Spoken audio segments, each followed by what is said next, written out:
Jane Eyre by Charlotte Brontë. Chapter 17. A week passed, and no news arrived of Mr. Rochester. 10 days, and still he did not come. Mrs. Fairfax said she should not be surprised if he were to go straight from the Leas to London, and thence to the Continent, and not show his face again at Thornfield for a year to come. He had not unfrequently quitted it in a manner quite as abrupt and unexpected. When I heard this, I was beginning to feel a strange chill and failing at the heart. I was actually permitting myself to experience a sickening sense of disappointment, but rallying my wits and recollecting my principles, I at once called my sensations to order, and it was wonderful how I got over the temporary blunder, how I cleared up the mistake of supposing Mr. Rochester's movements a matter in which I had any cause to take a vital interest. Not that I humbled myself by a slavish notion to inferiority. On the contrary, I just said, "You have nothing to do with the master of Thornfield, further than to receive the salary he gives you for teaching his protégé, and to be grateful for such respectful and kind treatment as, if you do your duty, you have a right to expect at his hands. Be sure that is the only tie he seriously acknowledges between you and him. So don't make him the object of your fine feelings, your raptures, agonies, and so forth. He is not of your order.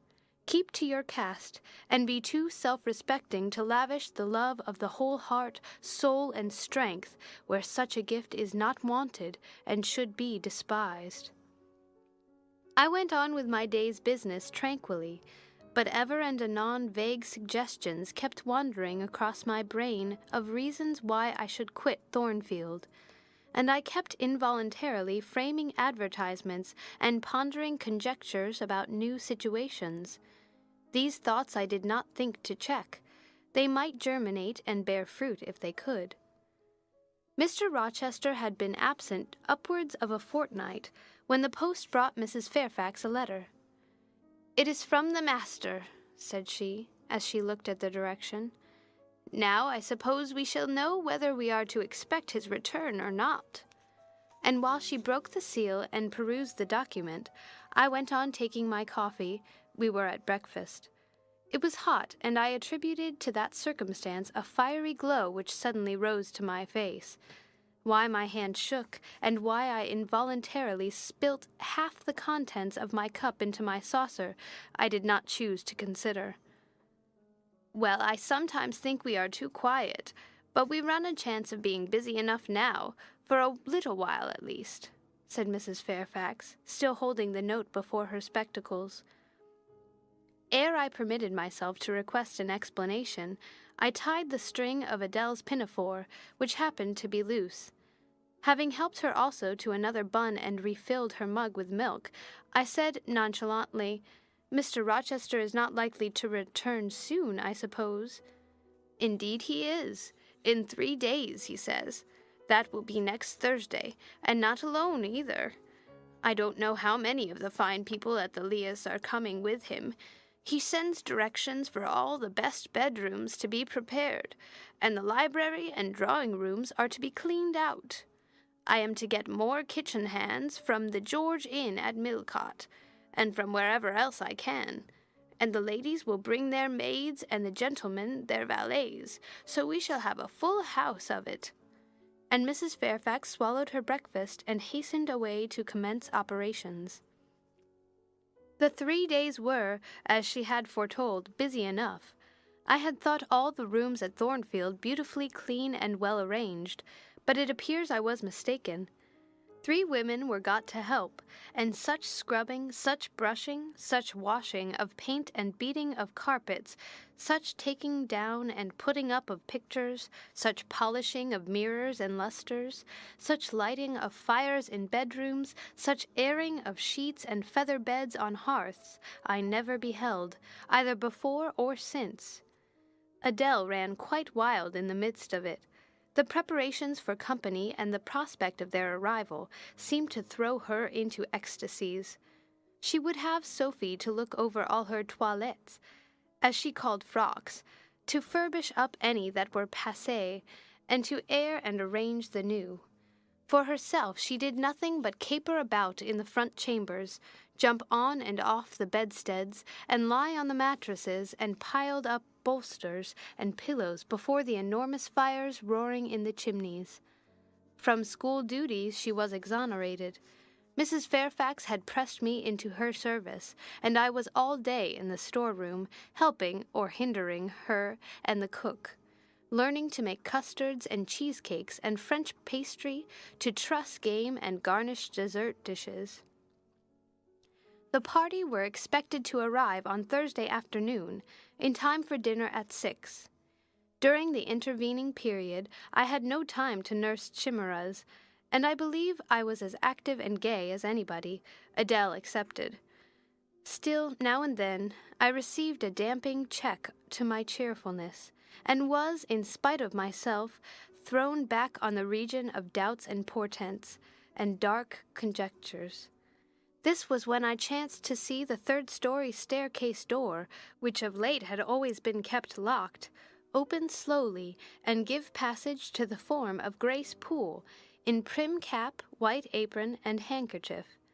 When I watched her glide along the gallery, her quiet tread muffled in a list slipper, when I saw her look into the bustling, topsy-turvy bedrooms, just say a word, perhaps, to the charwoman about the proper way to polish a grate, or clean a marble mantelpiece, or take stains from papered walls, and then pass on, she would thus descend to the kitchen once a day, eat her dinner, smoke a moderate pipe on the hearth, and go back, carrying her pot of porter with her, for her private solace, in her own gloomy upper haunt. Only 1 hour in the 24 did she pass with her fellow servants below. All the rest of her time was spent in some low-ceiled, oaken chamber of the second story. There she sat and sewed, and probably laughed drearily to herself, as companionless as a prisoner in his dungeon.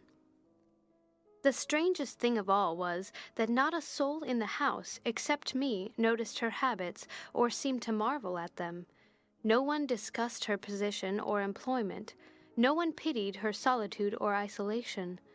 I once, indeed, overheard part of a dialogue between Leah and one of the charwomen, of which Grace formed the subject. Leah had been saying something I had not caught, and the charwoman remarked, "She gets good wages, I guess." "Yes," said Leah, "I wish I had as good. Not that mine are to complain of. There's no stinginess at Thornfield, but they're not 1/5 of the sum Mrs. Poole receives, and she is laying by. She goes every quarter to the bank at Millcote. I should not wonder but she has saved enough to keep her independent if she liked to leave. But I suppose she's got used to the place, and then she's not 40 yet, and strong and able for anything. It is too soon for her to give up business." "She is a good hand, I dare say," said the charwoman. "Ah, she understands what she has to do. Nobody better," rejoined Leah significantly. "And it is not every one could fill her shoes, not for all the money she gets." "That it is not," was the reply. "I wonder whether the master—" The charwoman was going on, but here Leah turned and perceived me, and she instantly gave her companion a nudge. "Doesn't she know?" I heard the woman whisper. Leah shook her head, and the conversation was, of course, dropped. All I had gathered from it amounted to this, that there was a mystery at Thornfield, and that from participation in that mystery I was purposely excluded. Thursday came. All work had been completed the previous evening. Carpets were laid down, bed-hangings festooned, radiant white counterpanes spread, toilet tables arranged, furniture rubbed, flowers piled in vases. Both chambers and saloons looked as fresh and bright as hands could make them. The hall, too, was scoured, and the great carved clock, as well as the steps and banisters of the staircase, were polished to the brightness of glass. In the dining-room, the sideboard flashed resplendent with plate. In the drawing-room and boudoir, vases of exotics bloomed on all sides. Afternoon arrived. Mrs. Fairfax assumed her best black satin gown, her gloves, and her gold watch, for it was her part to receive the company, to conduct the ladies to their rooms, etc. Adele, too, would be dressed, though I thought she had little chance of being introduced to the party that day at least. However, to please her, I allowed Sophie to apparel her in one of her short, full muslin frocks. For myself, I had no need to make any change. I should not be called upon to quit my sanctum of the schoolroom, for a sanctum it was now become to me, a very pleasant refuge in time of trouble. It had been a mild, serene spring day, one of those days which, towards the end of March or the beginning of April, rise shining over the earth as heralds of summer. It was drawing to an end now, but the evening was even warm, and I sat at work in the schoolroom with the window open. "It gets late," said Mrs. Fairfax, entering in rustling state. "I am glad I ordered dinner an hour after the time Mr. Rochester mentioned, for it is past 6 now. I have sent John down to the gates to see if there is anything on the road. One can see a long way from thence in the direction of Millcote." She went to the window. "Here he is," said she. "Well, John," leaning out, "any news?" "They're coming, ma'am," was the answer. "They'll be here in 10 minutes." Adele flew to the window. I followed, taking care to stand on one side so that, screened by the curtain, I could see without being seen. The 10 minutes John had given seemed very long, but at last wheels were heard. 4 equestrians galloped up the drive, and after them came 2 open carriages. Fluttering veils and waving plumes filled the vehicles. 2 of the cavaliers were young, dashing-looking gentlemen. The third was Mr. Rochester, on his black horse Mesrour, Pilot bounding before him. At his side rode a lady, and he and she were the first of the party. Her purple riding habit almost swept the ground. Her veil streamed long on the breeze, mingling with its transparent folds, and gleaming through them shone rich raven ringlets. "Miss Ingram!" exclaimed Mrs. Fairfax, and away she hurried to her post below. The cavalcade, following the sweep of the drive, quickly turned the angle of the house, and I lost sight of it. Adele now petitioned to go down, but I took her on my knee and gave her to understand that she must not on any account think of venturing in sight of the ladies, either now or at any other time, unless expressly sent for, that Mr. Rochester would be very angry, etc. Some natural tears she shed on being told this, but as I began to look very grave, she consented at last to wipe them. A joyous stir was now audible in the hall. Gentlemen's deep tones and ladies' silvery accents blent harmoniously together, and distinguishable, above all, though not loud, was the sonorous voice of the master of Thornfield Hall, welcoming his fair and gallant guests under its roof. Then light steps ascended the stairs, and there was a tripping through the gallery, and soft, cheerful laughs, and opening and closing doors, and, for a time, a hush. "Elle changeait de toilette," said Adele, who, listening attentively, had followed every movement, and she sighed.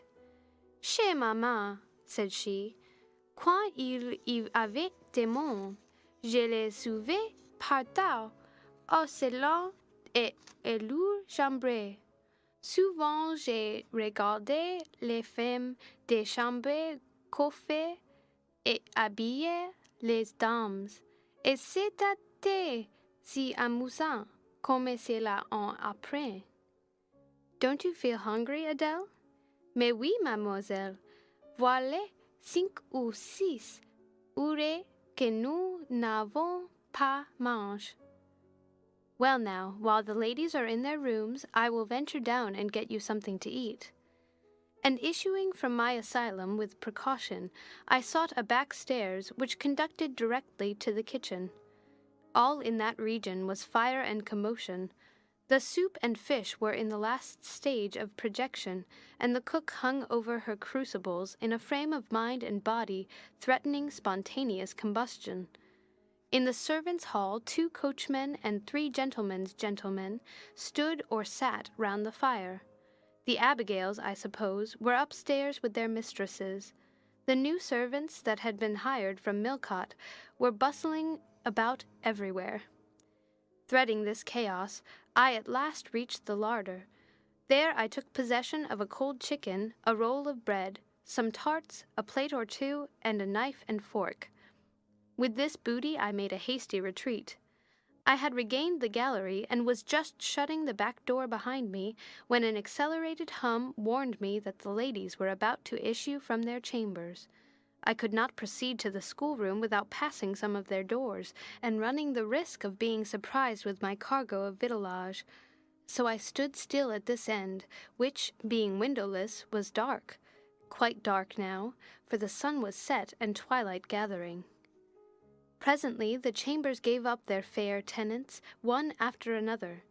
Each came out gaily and airily, with dress that gleamed lustrous through the dusk. For a moment they stood grouped together at the other extremity of the gallery, conversing in a key of sweet subdued vivacity. They then descended the staircase, almost as noiselessly as a bright mist rolls down a hill. Their collective appearance had left on me an impression of high-born elegance, such as I had never before received. I found Adele peeping through the schoolroom door, which she held ajar. "What beautiful ladies!" cried she in English. "Oh, I wish I might go to them. Do you think Mr. Rochester will send for us by and by, after dinner?" "No, indeed, I don't. Mr. Rochester has something else to think about. Never mind the ladies tonight. Perhaps you will see them tomorrow. Here is your dinner." She was really hungry, so the chicken and tarts served to divert her attention for a time. It was well I secured this forage, or both she, I, and Sophie, to whom I conveyed a share of our repast, would have run a chance of getting no dinner at all. Everyone downstairs was too much engaged to think of us. The dessert was not carried out till after 9, and at 10 footmen were still running to and fro with trays and coffee cups. I allowed Adele to sit up much later than usual, for she declared she could not possibly go to sleep while the doors kept opening and shutting below and people bustling about. Besides, she added, a message might possibly come from Mr. Rochester when she was undressed. Et alors, quel dommage! I told her stories as long as she would listen to them, and then for a change I took her out into the gallery. The hall lamp was now lit, and it amused her to look over the balustrade and watch the servants passing backwards and forwards. When the evening was far advanced, a sound of music issued from the drawing-room, whither the piano had been removed. Adele and I sat down on the top step of the stairs to listen. Presently a voice blent with the rich tones of the instrument. It was a lady who sang, and very sweet her notes were. The solo over, a duet followed, and then a glee, a joyous conversational murmur, filled up the intervals. I listened long. Suddenly I discovered that my ear was wholly intent on analyzing the mingled sounds and trying to discriminate amidst the confusion of accents those of Mr. Rochester. And when it caught them, which it soon did, it found a further task in framing the tones, rendered by distance inarticulate, into words. The clock struck 11. I looked at Adele, whose head leant against my shoulder. Her eyes were waxing heavy, so I took her up in my arms and carried her off to bed. It was near 1 before the gentlemen and ladies sought their chambers. The next day was as fine as its predecessor. It was devoted by the party to an excursion to some site in the neighborhood. They set out early in the forenoon, some on horseback, the rest in carriages. I witnessed both the departure and the return. Miss Ingram, as before, was the only lady equestrian, and, as before, Mr. Rochester galloped at her side. The two rode a little apart from the rest. I pointed out this circumstance to Mrs. Fairfax, who was standing at the window with me. "You said it was not likely they should think of being married," said I, "but you see Mr. Rochester evidently prefers her to any of the other ladies." "Yes, I dare say. No doubt he admires her." "And she him. I added. Look how she leans her head towards him as if she were conversing confidentially. I wish I could see her face. I have never had a glimpse of it yet. You will see her this evening, answered Mrs. Fairfax. I happened to remark to Mr. Rochester how much Adele wished to be introduced to the ladies, and he said, "Oh, let her come into the drawing-room after dinner, and request Miss Eyre to accompany her." Yes, he said that from mere politeness. I need not go, I am sure, I answered. Well, I observed to him that as you are unused to company, I did not think you would like appearing before so gay a party, all strangers, and he replied in his quick way, "Nonsense. If she objects, tell her it is my particular wish, and if she resists, say I shall come and fetch her in case of contumacy." I will not give him that trouble, I answered. I will go, if no better may be, but I don't like it. Shall you be there, Mrs. Fairfax? No, I pleaded off, and he admitted my plea. I'll tell you how to manage so as to avoid the embarrassment of making a formal entrance, which is the most disagreeable part of the business. You must go into the drawing-room while it is empty, before the ladies leave the dinner-table. Choose your seat in any quiet nook you like. You need not stay long after the gentlemen come in. Unless you please, just let Mr. Rochester see you are there, and then slip away. Nobody will notice you. Will these people remain long, do you think? Perhaps 2 or 3 weeks, certainly not more. After the Easter recess, Sir George Lynn, who is lately elected member for Millcote, will have to go up to town and take his seat. I dare say Mr. Rochester will accompany him. It surprises me that he has already made so protracted a stay at Thornfield.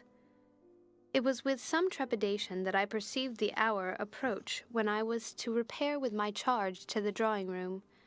Adele had been in a state of ecstasy all day, after hearing she was to be presented to the ladies in the evening, and it was not till Sophie commenced the operation of dressing her that she sobered down. Then the importance of the process quickly steadied her, and by the time she had her curls arranged in well-smoothed, drooping clusters, her pink satin frock put on, her long sash tied, and her lace mittens adjusted, she looked as grave as any judge. No need to warn her not to disarrange her attire. When she was dressed, she sat demurely down in her little chair, taking care previously to lift up the satin skirt for fear she should crease it, and assured me she would not stir thence till I was ready. This I quickly was.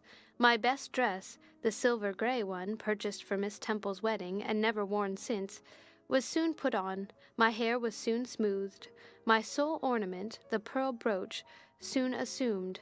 We descended.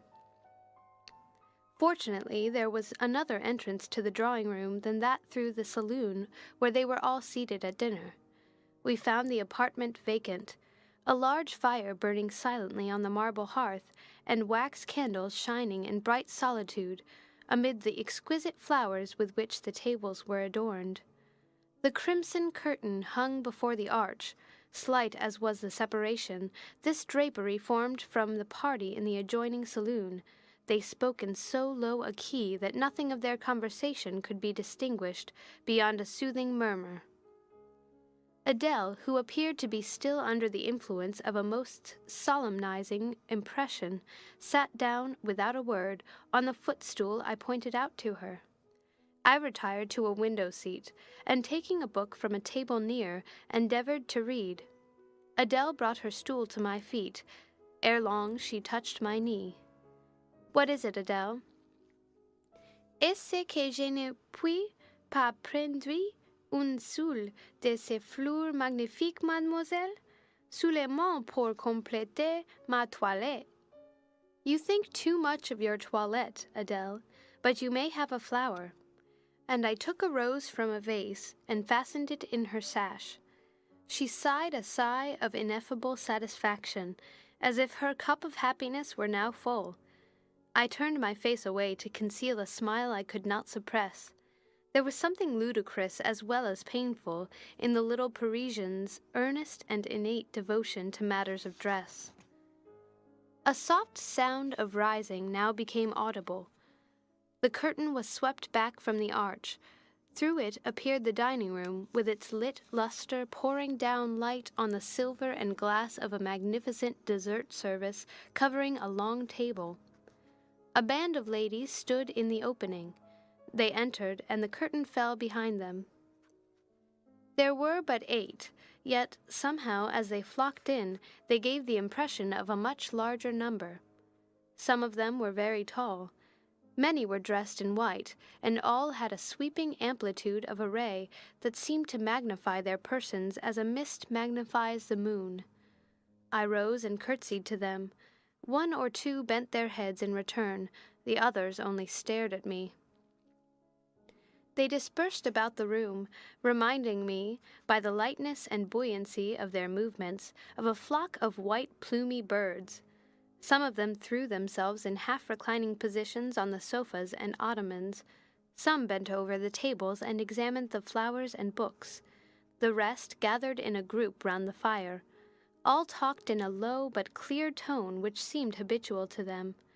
I knew their names afterwards, and may as well mention them now. First there was Mrs. Eshton and 2 of her daughters. She had evidently been a handsome woman, and was well preserved still. Of her daughters, the eldest, Amy, was rather little, naive and childlike in face and manner, and piquant in form. Her white muslin dress and blue sash became her well. The second, Louisa, was taller and more elegant in figure, with a very pretty face, of that order the French term minois chiffon. Both sisters were fair as lilies. Lady Lynn was a large and stout personage of about 40, very erect, very haughty-looking, richly dressed in a satin robe of changeful sheen. Her dark hair shone glossily under the shade of an azure plume, and within the circlet of a band of gems. Mrs. Colonel Dent was less showy, but, I thought, more ladylike. She had a slight figure, a pale, gentle face, and fair hair. Her black satin dress, her scarf of rich foreign lace, and her pearl ornaments pleased me better than the rainbow radiance of the titled dame. But the 3 most distinguished, partly, perhaps, because the tallest figures of the band, were the Dowager Lady Ingram and her daughters, Blanche and Mary. They were all 3 of the loftiest stature of women.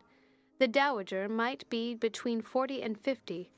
Her shape was still fine, her hair, by candlelight at least, still black. Her teeth, too, were still apparently perfect.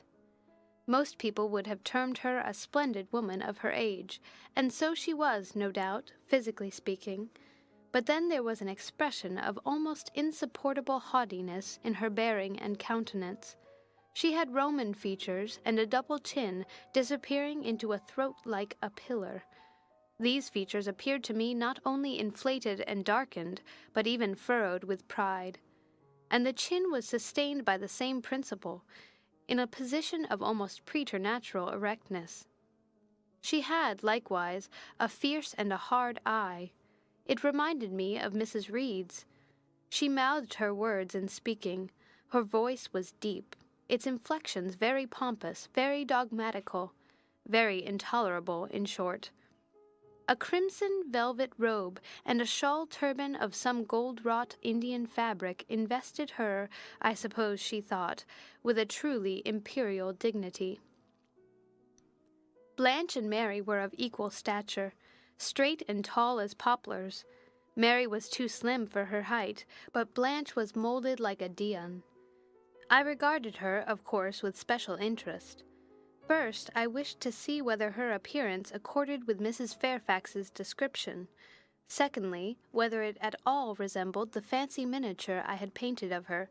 And thirdly, it will out, whether it were such as I should fancy likely to suit Mr. Rochester's taste. As far as person went, she answered point for point, both to my picture and Mrs. Fairfax's description. The noble bust, the sloping shoulders, the graceful neck, the dark eyes and black ringlets were all there, but her face was like her mother's, a youthful unfurrowed likeness, the same low brow, the same high features, the same pride. It was not, however, so saturnine a pride. She laughed continually. Her laugh was satirical, and so was the habitual expression of her arched and haughty lip. Genius is said to be self-conscious. I cannot tell whether Miss Ingram was a genius, but she was self-conscious, remarkably self-conscious indeed. She entered into a discourse on botany with the gentle Mrs. Dent. It seemed Mrs. Dent had not studied that science, though, as she said, she liked flowers, especially wild ones.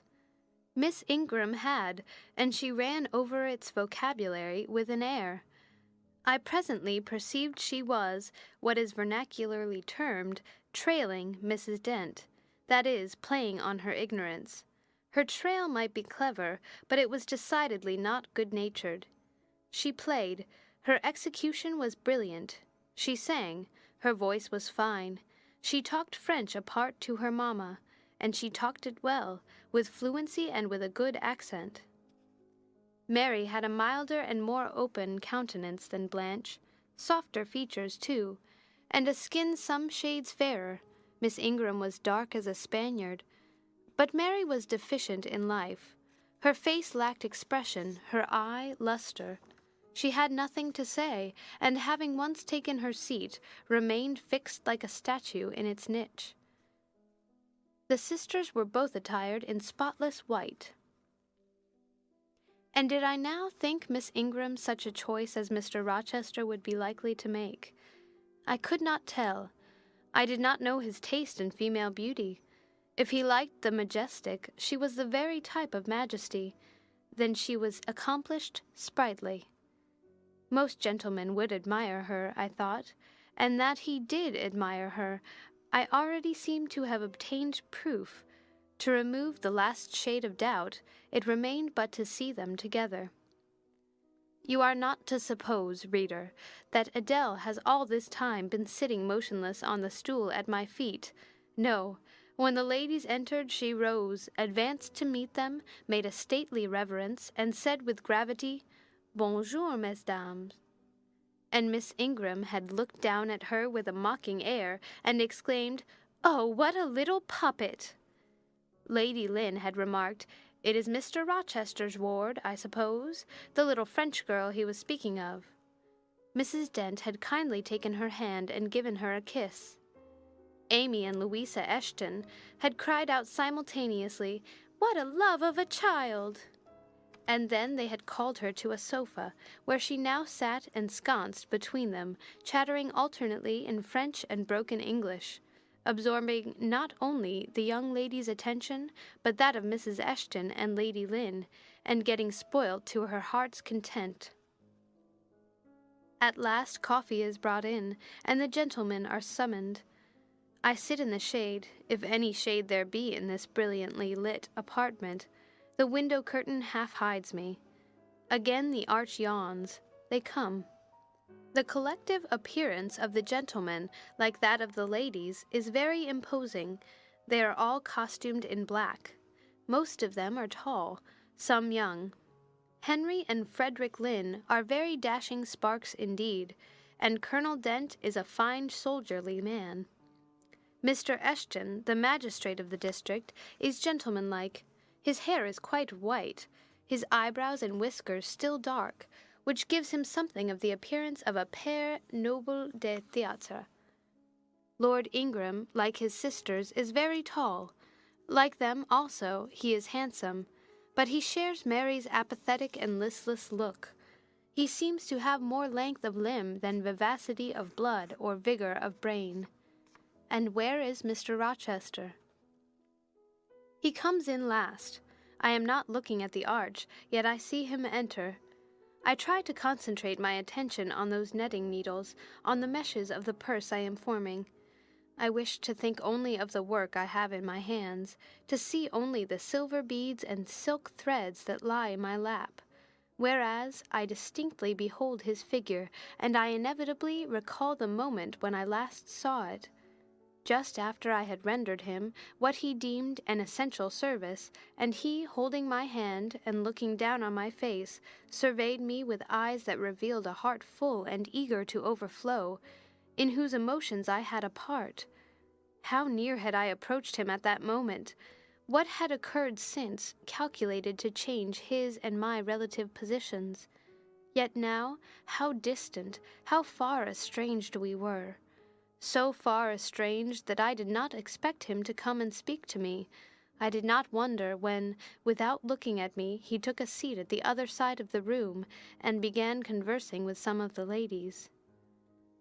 No sooner did I see that his attention was riveted on them, and that I might gaze without being observed, than my eyes were drawn involuntarily to his face. I could not keep their lids under control. They would rise, and the irids would fix on him. I looked, and had an acute pleasure in looking, a precious yet poignant pleasure, pure gold with a steely point of agony, a pleasure like what the thirst-perishing man might feel who knows the well to which he has crept is poisoned, yet stoops and drinks divine draughts nevertheless. Most true is it that beauty is in the eye of the gazer. My master's colorless olive face, square massive brow, broad and jetty eyebrows, deep eyes, strong features, firm, grim mouth, all energy, decision, will, were not beautiful, according to rule. But they were more than beautiful to me. They were full of an interest, an influence that quite mastered me, that took my feelings from my own power and fettered them in his. I had not intended to love him. The reader knows I had wrought hard to extirpate from my soul the germs of love there detected, and now, at the first renewed view of him, they spontaneously arrived green and strong. He made me love him without looking at me. I compared him with his guests. What was the gallant grace of the Lynns, the languid elegance of Lord Ingram, even the military distinction of Colonel Dent, contrasted with his look of native pith and genuine power? I had no sympathy in their appearance, their expression, yet I could imagine that most observers would call them attractive, handsome, imposing, while they would pronounce Mr. Rochester at once harsh-featured and melancholy-looking. I saw them smile, laugh. It was nothing. The light of the candles had as much soul in it as their smile, the tinkle of the bell as much significance as their laugh. I saw Mr. Rochester smile. His stern features softened. His eye grew both brilliant and gentle, its ray both searching and sweet. He was talking, at the moment, to Louisa and Amy Eshton. I wondered to see them receive with calm that look which seemed to me so penetrating. I expected their eyes to fall, their color to rise under it, yet I was glad when I found they were in no sense moved. He is not to them what he is to me, I thought. He is not of their kind. I believe he is of mine. I am sure he is. I feel akin to him. I understand the language of his countenance and movements. Though rank and wealth sever us widely, I have something in my brain and heart, in my blood and nerves, that assimilates me mentally to him. Did I say a few days since that I had nothing to do with him but to receive my salary at his hands? Did I forbid myself to think of him in any other light than as paymaster? Blasphemy against nature! Every good, true, vigorous feeling I have gathers impulsively round him. I know I must conceal my sentiments. I must smother hope. I must remember that he cannot care much for me. For when I say that I am of his kind, I do not mean that I have his force to influence and his spell to attract. I mean only that I have certain tastes and feelings in common with him. I must, then, repeat continually that we are forever sundered, and yet, while I breathe and think, I must love him. Coffee is handed. The ladies, since the gentlemen entered, have become lively as larks. Conversation waxes brisk and merry. Colonel Dent and Mr. Eshton argue on politics. Their wives listen. The two proud dowagers, Lady Lynn and Lady Ingram, confabulate together. Sir George, whom, by the by, I have forgotten to describe, a very big and very fresh-looking country gentleman, stands before their sofa, coffee-cup in hand, and occasionally puts in a word. Mr. Frederick Lynn has taken a seat beside Mary Ingram, and is showing her the engravings of a splendid volume. She looks, smiles now and then, but apparently says little. The tall and phlegmatic Lord Ingram leans with folded arms on the chair-back of the little and lively Amy Eshton. She glances up at him and chatters like a wren. She likes him better than she does Mr. Rochester. Henry Lynn has taken possession of an ottoman at the feet of Louisa. Adele shares it with him. He is trying to talk French with her, and Louisa laughs at his blunders. With whom will Blanche Ingram pair? She is standing alone at the table, bending gracefully over an album. She seems waiting to be sought, but she will not wait too long. She herself selects a mate. Mr. Rochester, having quitted the Eshtons, stands on the hearth as solitary as she stands by the table. She confronts him, taking her station on the opposite side of the mantelpiece. "Mr. Rochester, I thought you were not fond of children." "Nor am I." "Then what induced you to take charge of such a little doll as that?" pointing to Adele.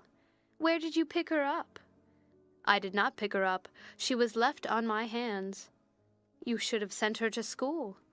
"I could not afford it. Schools are so dear." "Why, I suppose you have a governess for her.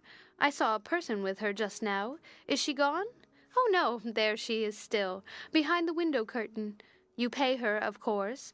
I should think it quite as expensive, more so, for you have them both to keep in addition." I feared, or should I say hoped, the allusion to me would make Mr. Rochester glance my way, and I involuntarily shrank farther into the shade, but he never turned his eyes. "I have not considered the subject," said he indifferently, looking straight before him. "No, you men never do consider economy and common sense. You should hear Mamma on the chapter of governesses. Mary and I have had, I should think, a dozen at least in our day, half of them detestable, and the rest ridiculous, and all Were they not, Mamma?" "Did you speak, my own?" The young lady thus claimed as the dowager's special property reiterated her question with an explanation. "My dearest, don't mention governesses. The word makes me nervous. I have suffered a martyrdom from their incompetency and caprice. I thank heaven I have now done with them." Mrs. Dent here bent over the pious lady and whispered something in her ear. I suppose, from the answer elicited, it was a reminder that one of the anathematized race was present. "Tant pis," said her ladyship. "I hope it may do her good." Then, in a lower tone, but still loud enough for me to hear, "I noticed her. I am a judge of physiognomy, and in hers I see all the faults of her class." "What are they, madam?" inquired Mr. Rochester aloud. "I will tell you in your private ear," replied she, wagging her turban 3 times with portentous significancy. "But my curiosity will be past its appetite. It craves food now." "Ask Blanche. She is nearer you than I." "Oh, don't refer him to me, Mamma. I have just one word to say of the whole tribe. They are a nuisance. Not that I ever suffered much from them. I took care to turn the tables. What tricks Theodore and I used to play on our Miss Wilsons and Mrs. Greys and Madame Joubert. Mary was always too sleepy to join in a plot with spirit. The best fun was with Madame Joubert. Miss Wilson was a poor sickly thing, lachrymose and low-spirited, not worth the trouble of vanquishing, in short. And Mrs. Grey was coarse and insensible. No blow took effect on her. But poor Madame Joubert! I see her yet in her raging passions, when we had driven her to extremities, spilt our tea, crumbled our bread and butter, tossed our books up to the ceiling, and played a charivari with the ruler and desk, the fender and fire-irons. Theodore, do you remember those merry days?" "Yes, to be sure I do." drawled Lord Ingram, and the poor old stick used to cry out, 'Oh, you villains, Charles!' And then we sermonized her on the presumption of attempting to teach such clever blades as we were, when she was herself so ignorant." "We did. And, Tito, you know, I helped you in prosecuting, or persecuting, your tutor, whey-faced Mr. Vining, the parson in the pip, as we used to call him. He and Miss Wilson took the liberty of falling in love with each other. At least Tito and I thought so. We surprised sundry tender glances and sighs which we interpreted as tokens of la belle passion, and I promise you the public soon had the benefit of our discovery. We employed it as a sort of lever to hoist our dead-weights from the house. Dear mamma, there, as soon as she got an inkling of the business, found out that it was of an immoral tendency. Did you not, my lady mother?" "Certainly, my best, and I was quite right. Depend on that. There are 1,000 reasons why liaisons between governesses and tutors should never be tolerated a moment in any well-regulated house. Firstly, oh, gracious mamma, spare us the enumeration. Arrest, we all know them. Danger of bad example to innocence of childhood, distractions and consequent neglect of duty on the part of the attached, mutual alliance and reliance, confidence thence resulting, insolence accompanying, mutiny and general blow-up. Am I right, Baroness Ingram of Ingram Park? My lily flower, you are right now, as always." "Then no more need be said. Change the subject." Amy Eshton, not hearing or not heeding this dictum, joined in with her soft infantine tone. "Louisa and I used to quiz our governess, too, but she was such a good creature. She would bear anything. Nothing put her out. She was never cross with us, was she, Louisa?" "No, never. We might do what we pleased. Ransack her desk and her work-box, and turn her drawers inside out, and she was so good-natured she would give us anything we asked for." "I suppose now," said Miss Ingram, curling her lips sarcastically, "we shall have an abstract of the memoirs of all the governesses extant. In order to avert such a visitation, I again move the introduction of a new topic. Mr. Rochester, do you second my motion?" "Madam, I support you on this point as on every other." "Then on me be the onus of bringing it forward. Signor Eduardo, are you in voice tonight?" "Donna Bianca, if you command it, I will be." "Then, signor, I lay on you my sovereign behest to furbish up your lungs and other vocal organs, as they will be wanted on my royal service." "Who would not be the Rizzio of so divine a Mary?" "A fig for Rizzio!" cried she, tossing her head with all its curls as she moved to the piano. "It is my opinion the fiddler David must have been an insipid sort of fellow. I like Black Bothwell better. To my mind a man is nothing without a spice of the devil in him, and history may say what it will of James Hepburn, but I have a notion he was just the sort of wild, fierce bandit hero whom I could have consented to gift with my hand."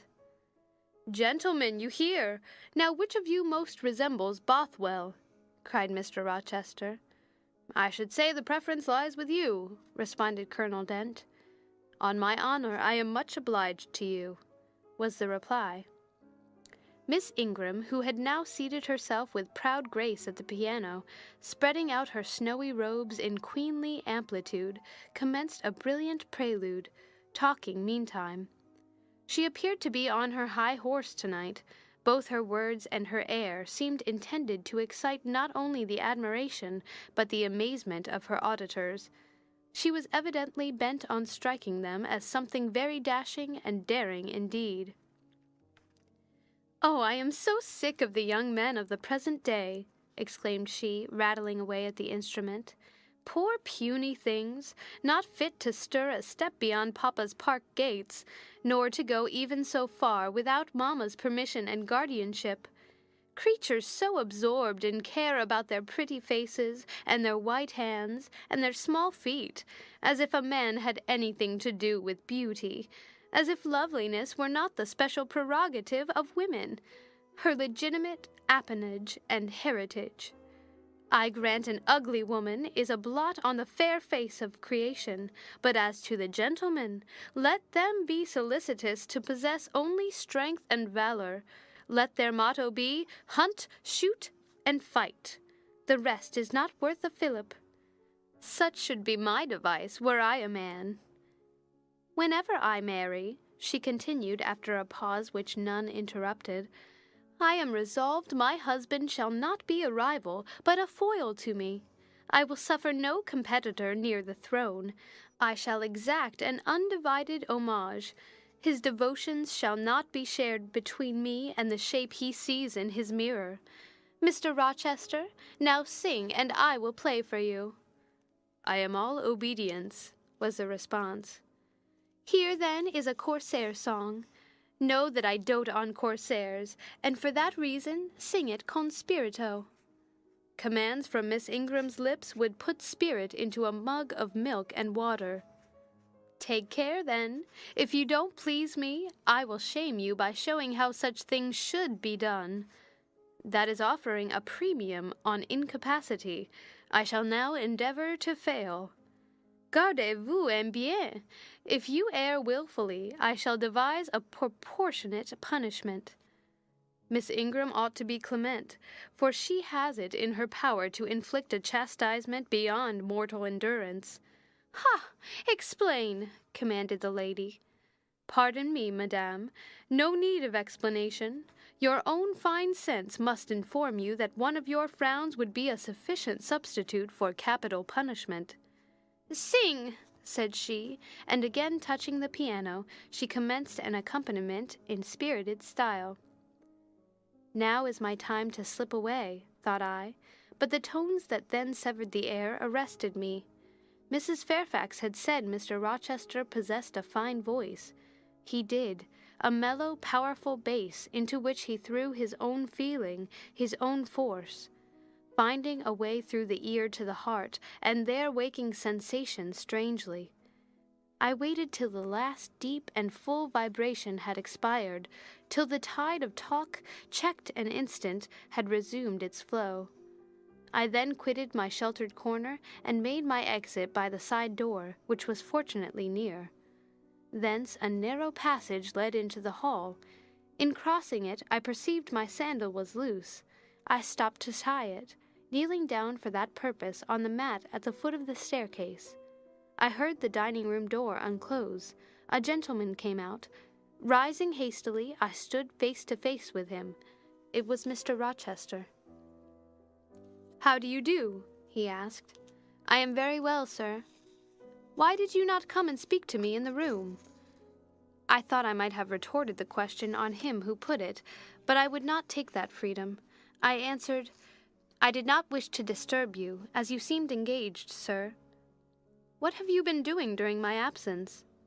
"Nothing particular, teaching Adele as usual." "And getting a good deal paler than you were, as I saw at first sight. What is the matter?" "Nothing at all, sir." "Did you take any cold that night you half drowned me?" "Not the least." "Return to the drawing-room. You are deserting too early." "I am tired, sir." He looked at me for a minute. "And a little depressed," he said. "What about? Tell me." Nothing, sir. I am not depressed." "But I affirm that you are. So much depressed that a few more words would bring tears to your eyes. Indeed, they are there now, shining and swimming, and a bead has slipped from the lash and fallen onto the flag. If I had time, and was not in mortal dread of some prating prig of a servant passing, I would know what all this means. Well, tonight I excuse you, but understand that so long as my visitors stay, I expect you to appear in the drawing-room every evening. It is my wish. Don't neglect it. Now go, and send Sophie for Adele. Good night, my—" He stopped, bit his lip, and abruptly left me. End of chapter.